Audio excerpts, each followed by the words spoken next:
My brothers and sisters, our gospel today picks up where we left off from yesterday, where we had that encounter of the road to Emmaus with the two disciples and Jesus. Remind ourselves at that very last part of that encounter, how at the end they talked about, after all that Jesus had taught them on their walk and then the breaking of bread, sort of like encountering a mass, how they had been transformed, how their hearts became enkindled, and now they couldn't stop but want to go tell the other disciples what had happened. So where they just got to, that 7-mile journey, they turn right back around and go to those disciples and say, we want to tell you what has just happened. And as soon as they finish that, how Jesus then appears to them.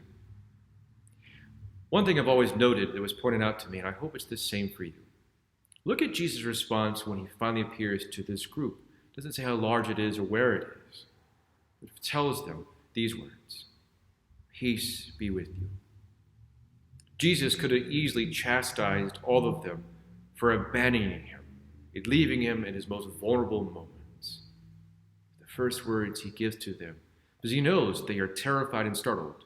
One, because suddenly he appears before them, now with a glorified body that can even pass through walls and just appear. But also their hearts are probably still terrified, overwhelmed, all the events that had just happened. Now the uncertainty of his body being gone from the tomb, and waiting even maybe for the religious leaders and political leaders of the time to come after them for being followers of Jesus. All of this is happening at once. His first words are, peace be with you. And from there, he continues, like teaching those disciples yesterday, enlighten their hearts and minds with the scriptures. Again, bringing more to fulfillment of all that had been foretold and encouraging them. You may not understand now, but listen to me and I will help you understand. And then from there, he challenges them that basically their challenge now is to go out and preach to all nations. And so it's wonderful words for us, I think, of everything that's going on. Remind us first ourselves, and whatever we're feeling, fear, anxiety, doubt, hear those words of Christ today. Peace be with you. Not a peace that's external, but a peace that can come from here, knowing what he desires for us. And from there, opening our hearts and minds to allow him to continue to teach us, continue to feed us. Because maybe we're finally picking up the scriptures again and like, I don't understand what this means. Or maybe it's going through all these trials and like, Lord, what are you trying to do with me, my family, this is society? None of us has the perfect answer to that. But we know we're all given an opportunity at this moment to be a little bit more with him and see where he's leading us. And then from there, we need to be like those disciples from yesterday's reading and today, telling others of what we're encountering. You might say, well, Father, I'm stuck at home. I'm not supposed to be going out. How can I do that? Well, one begins with our interactions at home, which I know can be a challenge. But how do we share the good news and what the Lord's doing for us? Or maybe even uncertainties. How are we being honest about that with others in our family? To a certain extent. But seeing how the Lord's trying to speak through them to us and us to them. Then when you have those video, maybe conference calls, Zoom, FaceTime, Skype, whatever it might be, that maybe you can share that what you're encountering with others. That maybe they see that kind smile, those kind words, knowing and hearing that you're praying for them.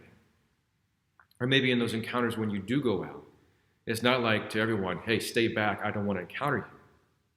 But still sharing that Christian charity to all we encounter, from the people in the stores, on the roads, to the workers that we encounter them. Maybe giving them a word of encouragement, thanking them for what they're doing in putting their lives and their own health and their families by serving so many, thanking them for what they're doing. But also maybe if we can't get it at all, our still call that we can help them and spread that message is to pray for them. And we have plenty to pray for. From our first responders to those in the front lines responding to the hospitals, to those trying to bring aid to those in need. Here we have an opportunity to share that with them.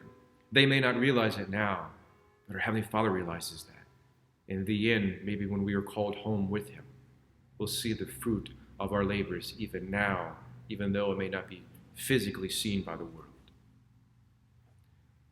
Wonderful ways of just slowing down and seeing what the Lord gives to us as he goes through this moments after the resurrection, showing himself, but how those brief encounters truly change people from sorrow and agony and pain to overwhelming joy that they can't hold on to. Maybe the same for us as we continue now through this Easter octave, slowing down, encountering our Lord, and seeing how he's calling us to encounter him and to share it. May God bless your daily journey with him. God bless.